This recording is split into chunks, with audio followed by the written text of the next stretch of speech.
ئازیزانی یەنارتی سڵاوتان لەبێ. پارتی دیموکراتی کوردستان لە ماوەیەدا زۆرترین قسەی لەسەر دەکرێت.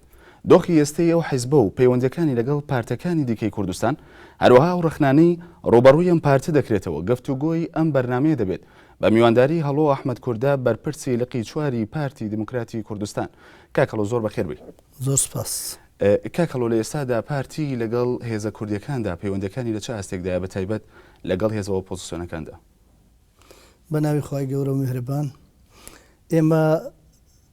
بەو حکمەی کە کۆنترین حیزبی کوردستانین بە پێی ڕێژەی دانەکانیش گەورەترین حیزبی کوردستان بین و ڕەنگە بە ئەترافی مولایەکیش یەکەمین حیزبی کوردستانیش بین.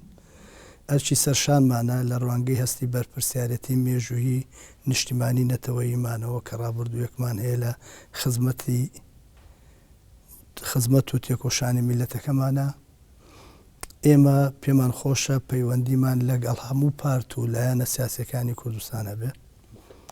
بە ئۆپۆزیسیۆنیشەوە، چونکە پێمان وایە هەمومان ڕۆڵی ئەم میلەتین بە کۆی بەرهەمی هەوڵ و تەقەلا و تێکۆشانی هەموو لایەکمان ئەم وڵاتە گەشتۆتەم ئاستا و کەس ئافرۆز ناکەین. ڕێزی هەموو کەسێکمان لایە پێمان خۆشە بە هەمومان بۆ هەموو مەسایلە سیاسی و مەسایلە استراتیجی و مەسایلە گرنگە چارە نووسازەکان لەسەر مێزی وتوێش بۆ وتوێش بە لە یەکتری گەشتن لەگەڵ یەکا وتوێژی لەسەر بکەین و یەکلای بکەینەوە، چونکە هەستی بەرپرسیارەتیمان پێمان ئەڵێ ئێمە لە هەموو لایەکەوە پیلان لەسەر ئەزمونونەکەمان و سەرکەوتنەکان و دەستکەوتەکانمانە، بۆیە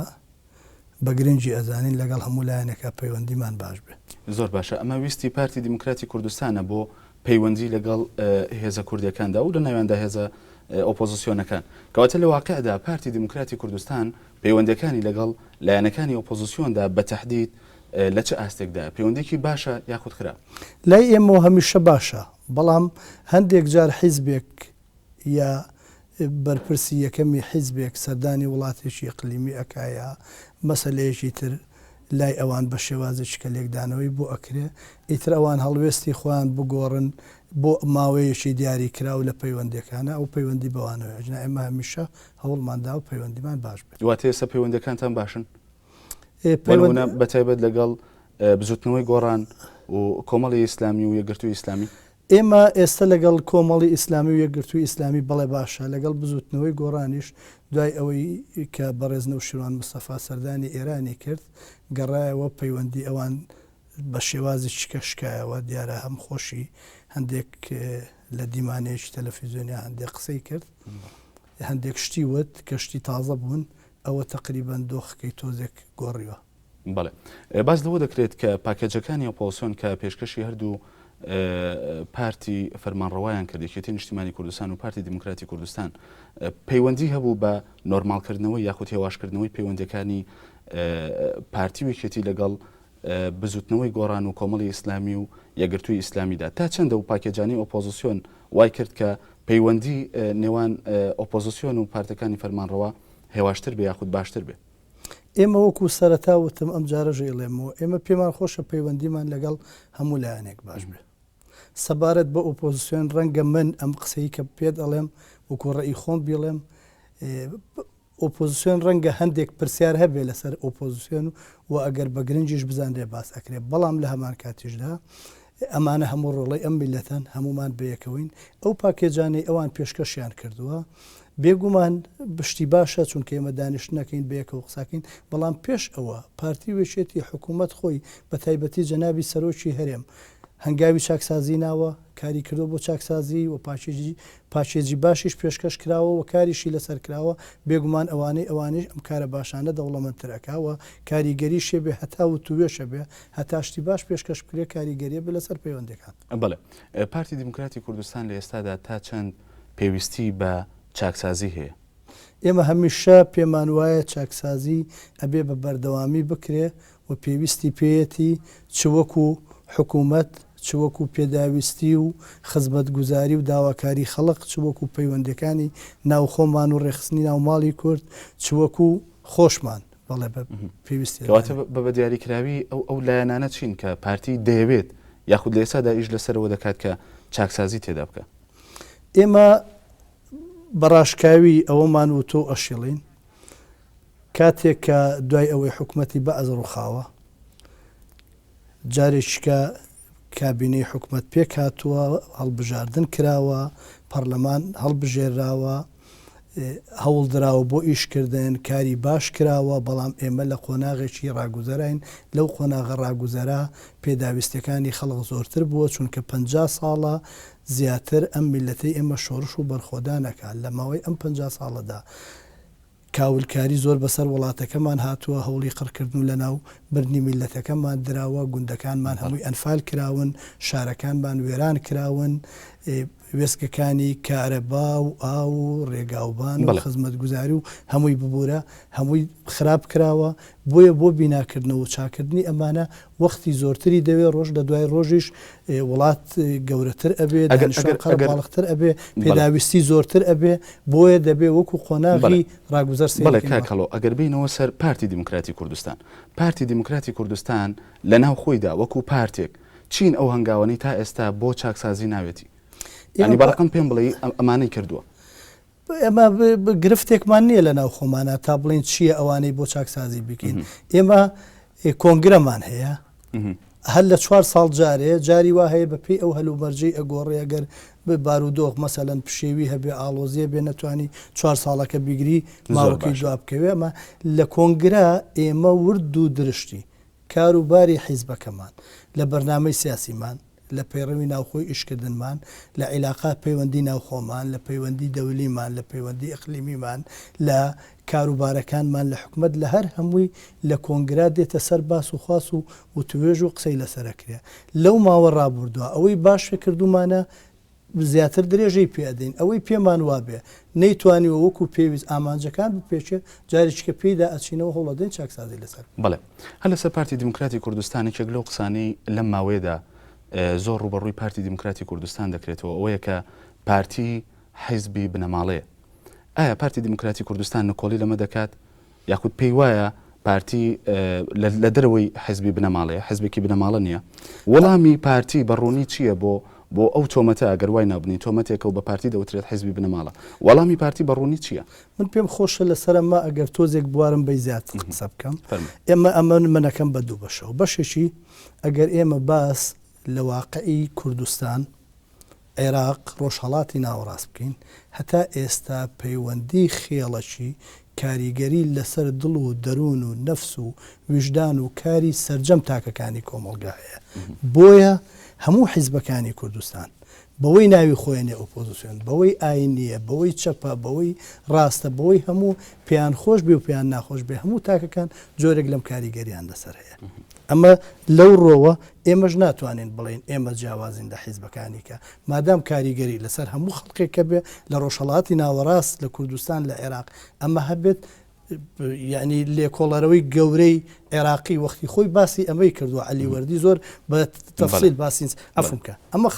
خاڵی دووەم ئەوەی پەیوەندی بە پارتیەوە بێ پارتی نوێنەری خەڵکە بە تایبەتیش ئەتوان بڵێم نوێنەری ناسیۆنالیزمی کووردە ڕێبەری بزوتنەوەی ناسیۆنالیزمی کوردەکە ڕێبەرایەتی بزوتنەوەی ناسیۆنالیزمی کوردی بە دروستیش یعنی دروستکردنی دەوڵەتی سربەخۆی کوردی ئێمە لەو ڕۆژەوەی پارتی دروست بووە لە 67 ساڵی ڕابردووە لەسەر دوو تەوەری زۆر گرنگ ئیشمار کردووە تەوەرێکیان بە دێموکراتیزەکردن بەڵام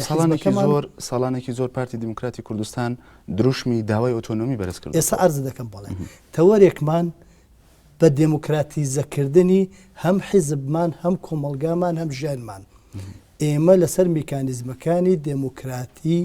و بە دێموکراتی بوون کارمان کردووە وەک یەکەم حیزبی شینجگە لەوەی ناومان دێموکراتیە ئێمە بۆ یەکەم جار کۆنگرەمان گرتووە بە هەڵبژاردنان دامانی سەرکردایەتی دەرچوون دەستگاکانی خوارەوە لەگەڵ دەستگاکانی سەرەوە هەر هەمووی بە هەڵبژاردن دەرچووە دیالۆگمان کردووە وتوێش یەکتری قوبوڵکردن بەلای ئێمە ئەمانە کە میکانیزم و بنەمای دموکراتین کارمان لەسەر کردووە بەڵام ئەو مێژووە دوور و درێژە ئەو واقع کۆمەڵایەتی کایەکە سەرتا باسم کرد بۆ ئەوەی کە دموکراتێت لە پرۆسەی بەردەوامی کارکردنە بتوانێت وەکو کولتورێکی باو لە ناو هەموو خەڵخە ببێتە باو زەمانێکی زۆری وی ئەوێ بە تایبەتیش ئێمە بە درێژایی ئەم ساڵانە داگیر کراوین زوڵم لێ کراوین تەعدامان لێکراوە کوژراوین جینۆسایت کراوین بۆیە هێواش ئێمە لەسەر ئەمە ئیشمان کردەوە ئەوەی لە دەستمان هات پێکردمان بۆ مەسەلەی دەوڵەتی سەربەخۆش ئێمە باوەڕمان وا بوو ئێستاش باوەڕمان وایە قۆناغ بە قۆناغ دروشمەکانی ئەم قۆناغە دیارەکەین ئێمە بەرنامجوی پارتیمان استراتیژی تایە تاکتیکی تایە استراتیژیش بەرنامجی لانی کەمی هەیە لانی زۆریە بەرنامجی لانی ئێمە دەوڵەتی کوردیە بەڵام بەرنامجی لانی زۆری ئێمە بەرنامجی لانی کەم ئەوەیە لەم قۆناغەدا چیمان پێکرد ئێمە نهاتوین دروشمی قەبەوزر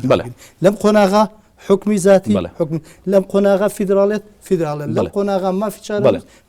بەڵێ کەواتە بینەوە سەر پرسیارەکە پارتی حیزبێکی بنەماڵەیە یاخودنا نەخێر حیزبی بنەماڵە نییە باست لەوە حیزبێکی نەتەوەیی نیشتیمانیە بەڵێ باست لەوە کرد کە لێکچوونێک هەیە لە نێوان هەموو پارتە کوردەکاندا بۆ نمونە دەتوانی لە نێوانی کێتی نیشتیمانی کوردستان و پارتی دیموکراتی کوردستانە خاڵی هاوبەش بدۆزینەوە من پێم وایە خاڵی هاوبەش لە هەموو حیزبەکانی کوردستان و لە هەموو کۆمەڵگی کوردیا پاژماوەی ئەقڵێتی بنەماڵە و خێڵەچیە لەناو هەموو خەڵکی کووردا هەیە لە وەزیرێکەوە لە موهندیسێکەوە لە دکتۆرێکەوە لە کرێکارێکەوە لە جوتیارێکەوە ئەو پەیوەندی بە واقعی کۆمەڵایەتی بەرهەمهێنانەوە هەیە باشە ئێمە لە ڕووی پرۆسەی بەردەوامی گۆڕینی واقعی کۆمەڵایەتی بەرهەمهێنان ئێمە هەنگاوێک نەچوینەتە پێشەوە ئەوەی کە هەیە کاریگەری بازاڕی دنیای سەرمایهداریە لەسەر واقعە بۆیە لە ڕووی ڕۆشنبیریشەوە ڕاستە کتێبی زۆرە خوێنینەوە معریفەی زۆر لامان کەڵەکە بێ بەڵام واقعی کۆمەڵایەتێکە کاریگە من لە پرسیار لە تۆکەم یەک حیزبم بۆ بدۆزەرەوە باشە لە ناو کوردستانە مەسئولی یەکەمەکەی دوایی دوو هەمەکەی سێ هەمەکەی هەمووی کەس و کار و خزم یەک نەبن لە گۆڕان لە کۆمەڵ بەڵام ئەوانەی ئەو ڕخنەیە ڕوبەڕووی پارتی دیموکراتی کوردستان دەکەنەوە ئەوە بە نمونە دەهێنەوە کە 66 ساڵە پارتی دیموکراتی کوردستان بنەماڵەیەک دەی بابڕێەوە ئەخرەمە جیاوازە ئافم کە ئێمە کاتێک سەرکردەی ڕۆحینەتەوەی کورد بارزانی نەمر وەکو سەرکردەیەکی مێژوویی هەڵکەوتوو لە سەر تاسەری کوردستان خەڵق بە سەرۆکی خۆی زانی و ئەم سەرۆکە پارتی دروست کرد و سەرۆکایەتی پارتیشی کردووە باشە لەو مێژووە درێژە ئەم بنەماڵەیە کە تۆ بڵێ بنەماڵە ڕاستیشە بنەماڵن هەند بنەماڵەیەکی گەورەی ئاینی نیشتیمان پەروەری کوردن ئەم بنەماڵەیە لەم مێژووە درێژە تەنها بنەماڵەیەکن کە هەمیشە درێژیان بە خەبات و تێکۆشان داوە و هەمیشە قۆناغ بە قۆناغ هەوڵیان بۆ بەدەستێنانی دەستکەوتەکانی میلەتەکەمان داوە بە حکمی خەبات و تێکۆشانەکەیان ئەبێ بمێنەوە بۆ نمونە جەنابی سەرۆک بارزانی لە تەمەنی 18 ساڵی قوتابی بووە هاتۆتە دەرەوە کە بارزانی نەمر سەرۆکایەتی شۆڕشی ئەیلول و سەرۆکایەتی پارتی و میلەتی کوردی کرد جەنابی سەرۆک بارزانی هاتووە پێشمەرگەیەکی گەنجی تازە پێگەشتوو بۆ ڕسمەکەی دیارە باشە بە درێژایی خەبات هێناوەتی خێرە بۆچی نەمێنێ چێ بچێتە جێگاکەی بەڵام کاکەڵەوە یەکێکی تر لەو ڕخنانەی کە دیسانەوە ڕوبەڕووی پارتی کرایەوە لە چەند ڕۆژی ڕابردوودا پارتی یادی شۆڕشی ئەیلولی کردو لە کاتێکدا کورد ئەو بە مێژووی خۆی دەزانانی ینی هەموو میلەتی کورد پێی وایە شۆڕشی ئەیلول مێژووی میلەتی کوردە نەک بەتەنیا هی پارتێک بەڵام بینیمان لە سلێمانی مەسعود بەرزانی ئەو یادکردنەوەی گرتاستۆ لاولێر مەسعود بەرزانی سەرۆکی هەرێمی کوردستان لە دهۆک نێچیروان بەرزانی بۆچی تەنانەت لەناو پارتیشدا خەڵکێکی تر نەبوو کە ڕابسپێردرێت بۆ ئەوەی سەرپەرشتی ئەو یادکردنەوەی بکات ئەگەر ئەفومکەی شۆڕشی مەزنی ئەیلول شۆڕشی هەموو کۆمەڵانی خەڵکی کوردستانە هەموو جەماوەری خەڵکی کوردستان بە هەموو چین و توێژەکانەوەکو جەنابە دوتێت و من باوەڕێژ ناکەم لەم شارەدا لەم کوردستانەتا ماڵێک نییە لە شۆڕشی ئەیلولا فیداکاری نەکرد بێ و باجی نەیە بێ و شەیدی نەبێ بۆیە ئێمەش وەکو پارتی شۆڕشی ئەیلولی مەزن بە شۆڕشی هەموو کوردستان نەزانین بەڵام ڕێبەرایەتی شۆڕشی مەزنی ئەیلول پارتی دموکراتی کوردستان لەو قۆناغە دوور و درێژا کردوێتی و سەرۆکی پارتی سەرۆکی بووە هەست بە بەرپرسیارەتێکە بەرامبەر بە شۆڕشی ئەیلول و هەر بە ڕێزێکیکە هەر حیزبێکیکە هەر لایەنێکی سیاسی تر هەر کوردێکی تر هەست بە بەرپرسیارەتێکە ئاهەنگ ئەژێڕێ ئێمە دەستخۆشی لێکین خۆ ڕێمان لە کەس نەگرتووە بڵێن نابێ کەس ئەم یادە بکاتەوەی ئێمە هەر کەسێک یادی کردێتەوە بۆ نمونە ئێمە لە سلێمانی کە یادمان کردوێتەوە خەڵک هاتوو بەشداریکەوە لە هەموو لە زۆربەی لایەنە سیاسەکانی تیا بووە، حکوومەتی تیا بووە، خەڵقی تیا بۆ پارتی نەبووە، خەڵقی تیا بۆ یەکێتی بووە، خەڵقی تیا بۆ حیزبی تر بووە، هاتوو بەشداری کردووە. لەگرتنە دەستی ئەفم بڵێ پێ دوا بێ یا جەنا بدوا مەسەن یا بوا بوترێ بۆ لێرە کاک مەسعود بارزانی بڕوا بکە ئێمە وەکو ئەنجومەنی سەرکردایەتی سلێمانی پارێزگای سلێمانی ئێمە هەڵساوین بەکردنەوەی ئەو یادە باشە کە ئێمە هەڵساوین بەکردنەوەی ئەو یادە ئێمە بانگهێشتی ئەو بەڕێزەمان کردو پێمان خۆش بوو بێت بەشداری بکە لەگەڵمان و ئەگەر تێبینیش بکەی وتاری یەکەمی من خوێندومەتەوە بە ناوی ئەنجومەنی سەرکردایەتی و بە خێراترمانکەوە ئێمە داوامان لێکردەوە ئەگەر وتە یەک پێشکەشکا و پێشکەشەوە بەڵام بۆچی بۆ نمونەیەکێک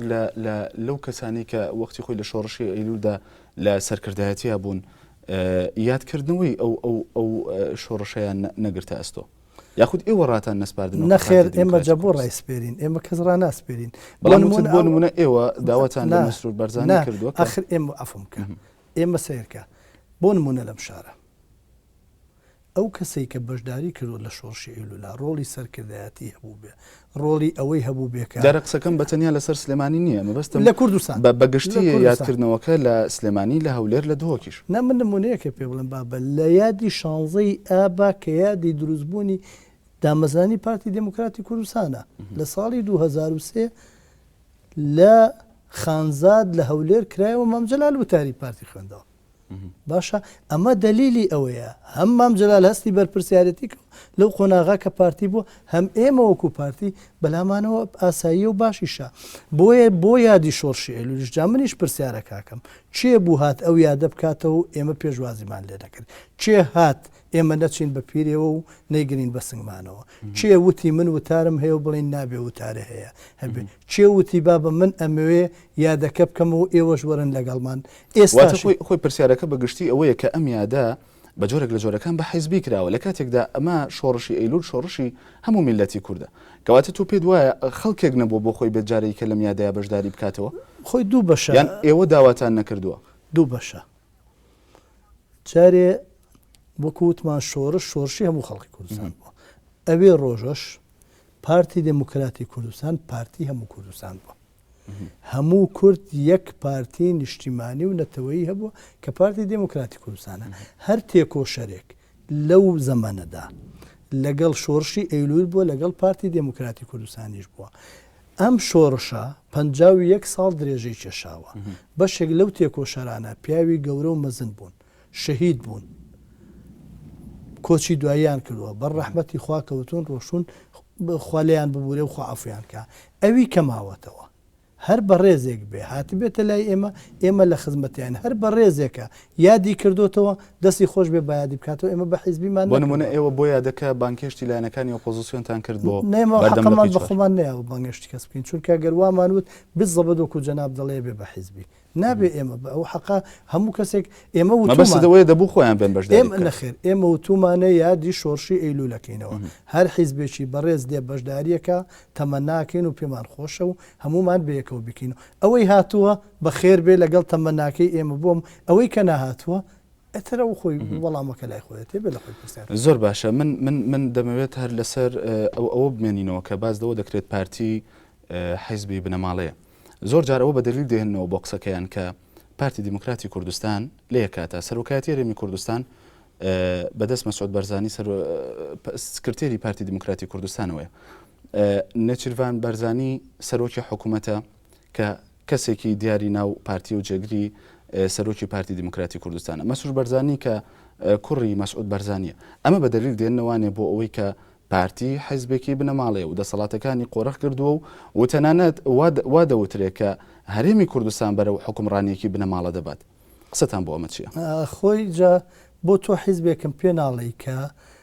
مەسئولی یەکەم و دووهەم و سێهەم و چوارەمەکانیشی لەم وڵاتە بنەماڵە نەبێ حیزبێکم پێ بڵێ لەوانە دیارە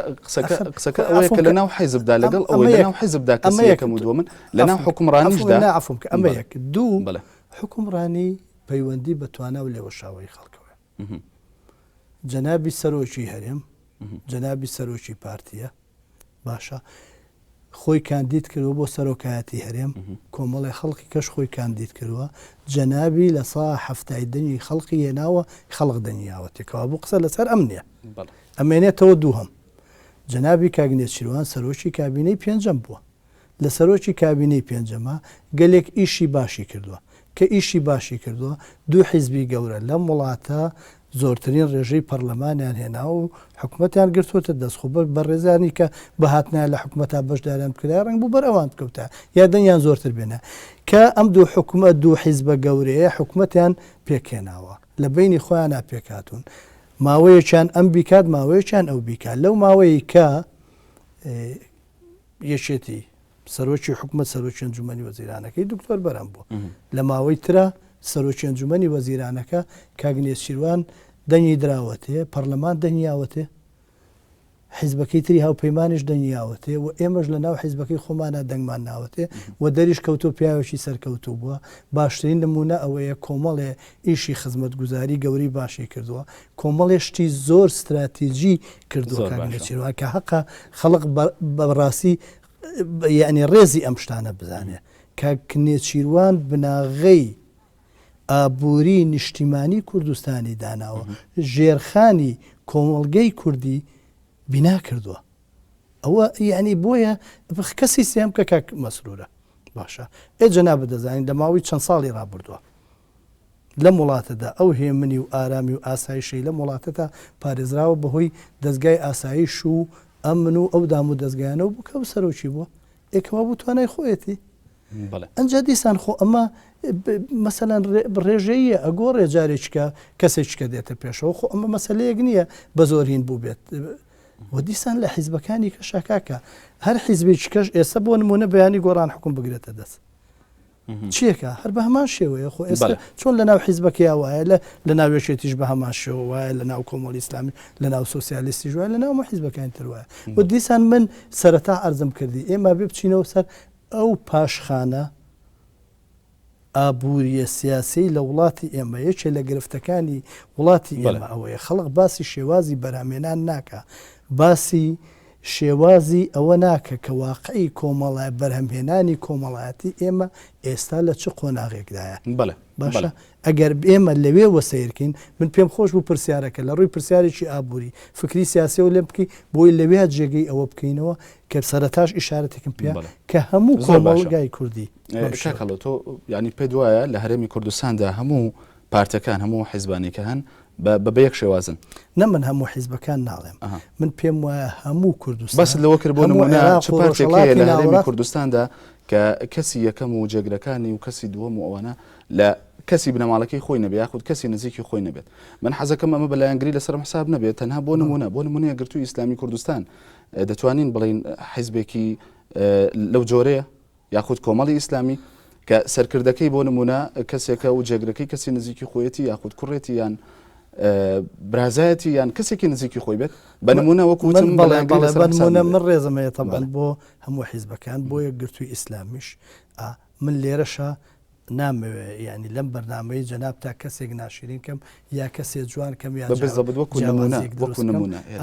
بەڵام من پێم باشە ڕۆژنامەنووسان تەلەڤیزیۆنەکان زۆرتر اختراقی بن ورتر بن بچنە ناو ژیانی حیزبەکانەوە ناو ژیانی کۆمەڵانی خەڵکە و ناو ژیانی جەماوەرەوە ناو ژیانی مەسئولینی حیزبەکانەوە بنەماڵەکانەوە ئەو کاتە ڕەنگە بزانیاری باشتر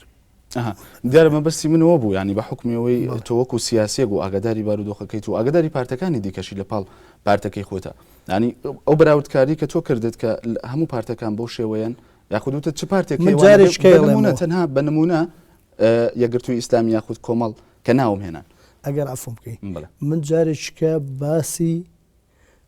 باسی پەیوەندی کۆمەڵایەتی بەرهەمهێنان لە کوردستانەکەم پەیوەندی بەرهەمهێنانی کۆمەڵایەتی باشە واقعێکی دروست کردووە پاژماوەی فەرهەنگی خێڵەکی پاژماوەی فەرهەنگی دەرەبەگایەتی هێشتا لە هەندێک شوێن کەم تا زۆر ئەگەر بە شکڵی فەرهەنگیش نەمابێ بە شکڵی ئەقلێر لە ناو مێشی مرۆڤەکانە ماوە کە مادام ئەمە مابێ ئێمە ناتوانین نکۆلی لەوە بکەین بڵێن نییە بەڵێ هەیە مادام هەیە یەک حیزب بە نمونە ناگرین باشە مەسەلەن هەر کەسێک کە شتێک ئەگرێتە دەست پێی خۆشە نزیکترین کەسی خۆی کە لێوەی نزیک بێ نەهێنەکانی بۆ پارێزە ئیشەکانی باشتر بەڕێوەبەرێ خۆ ئەمە ئیتر ئەم واقعە دروست بوو ئێمە بەدەست ئێمە نییە ینی ئەمە لە ئەنجامی گەشەکردنی دنیای سەرمایهداری لە ئەنجامی گەشەکردنی پەیوەندەکانی بەرهەمێنانی سەرمایهداری وردە وڵات بەرەو پێشەوەڕۆ ئەو کولتورە نامێنێ. بەڵێ کاکەڵۆ لە قسەکانی ڕابردوودا باست لەوە کرد کە لە ماوەی ڕابردووە هەرێم دۆخێکی ئارامی هەبووە بەڵام بەپێی راپۆرتی ڕێکخراوە نێودەوڵەتیەکانی دنیا و ڕێکخراوە ناوخۆیەکانیش دۆخێکی ئارام نەبوو هەرێمی کوردستان ڕۆژنامەنووسان ڕۆبەڕووی توندوتیژی بوونەتەوانێ حاڵەتی کوشتن و توندوتیژی لە هەرێمدا بوونی هەبوو حەز دەکەم وەڵامی و پرسیارم بیتەوە بەڵام وچانێک وەردەگرین بەڵێ باش ئازیزانی نارتی وچانێکی کورت و بەردەوام دەبین.